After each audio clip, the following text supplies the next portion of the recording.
Jeshi la Polisi mkoa wa Dodoma linathibitisha kutokea kifo cha Emmanuel Mathias Matebe maarufu kama MC Pilipili, mkazi wa Swaswa jijini Dodoma na Dar es Salaam, ambapo Novemba 16, 2025 majira ya saa 9 mchana marehemu alifariki katika kituo cha afya Ilazo kilichopo Dodoma.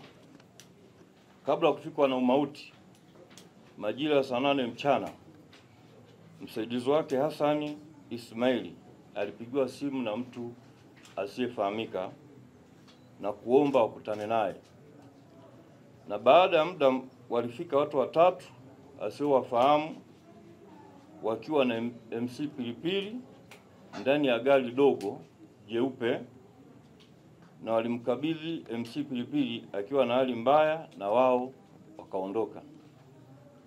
Uchunguzi wa awali wa Jeshi la Polisi kushirikiana na wataalamu wa afya umebaini MC Pilipili alifariki dunia baada ya kushambuliwa maeneo mbalimbali katika mwili wake. Jeshi la Polisi linaendelea kufanya uchunguzi kubaini wale wote waliohusika na tukio hili. Mara baada ya kuwapata, taratibu za kisheria zitaendelea dhidi yao.